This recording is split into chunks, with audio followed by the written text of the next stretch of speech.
अशी चमचमीत मसाला भरली भेंडी आमच्या घरात सगळ्यांनाच खूप जास्त आवडते. 2-3 दिवसापूर्वीच सगळ्यांनी सांगितलं होतं, भेंडीची भाजी खूप वेळा खाल्लेली आहे, पण भरली भेंडी खूप दिवस झालं काही खाणं झालंच नाहीये.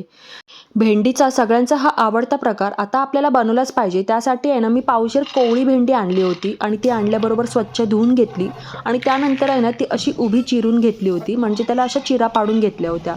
त्यानंतर त्याचा मसाला बनवण्यासाठी शेंगदाणे भाजून घेतले, थोडंसं सुकं खोबरं भाजून घेतलं. त्याचबरोबर थोडासा कांदा, थोडेसे लसूण आणि त्यामध्ये टाकलं होतं मी भरभरून अशी कोथिंबीर. ते सगळं एकत्रित छान भाजून घेतलं आणि एका ताटामध्ये काढून घेतलं. आवडतील त्यानुसार कोरडे मसाले टाकले, चवीनुसार थोडीशी साखर टाकली आणि हे सगळं छान असं एकत्रित वाटून घेतलं. तर इथे आपला भेंडीचा मसाला तयार झालेला आहे.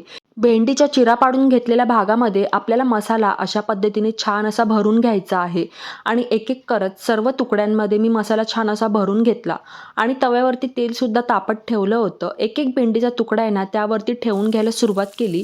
ही प्रोसेस करत असताना आहे ना, गॅसची जी फ्लेम आहे ती अतिशय कमी ठेवली होती आणि त्यानंतर आहे ना, झाकण ठेवून एक वाफ दिली. थोड्या वेळाने बघू शकता इथे आपल्या आहे ना, हे सर्व तुकडे मी छान असे अलटी-पलटी करून घेतलेले आहेत आणि कुरकुरीत असे छान असे शॅलो फ्राय करून घेतलेले आहेत. वरतून आहे ना, थोडासा पाण्याचा हबकासुद्धा दिलेला आहे, जेणेकरून मसाला आपला करपणार नाही आणि भेंडीसुद्धा छान अशी शिजून तयार होईल. पुन्हा एकदा शेवटची वाफ दिली आणि वरतून आहे ना, कापलेली कोथिंबीर टाकली. तर इथे आपली चमचमीत मसाला भरली भेंडी तयार आहे आणि अशीच भरली भेंडी आमच्या घरामध्ये सगळ्यांना खूप जास्त आवडते. तुम्ही कशा पद्धतीने करता नक्की सांगा. तुम्हाला जर आपली ही रेसिपी आवडली असेल तर आपल्या व्हिडिओला लाईक करायला विसरू नका.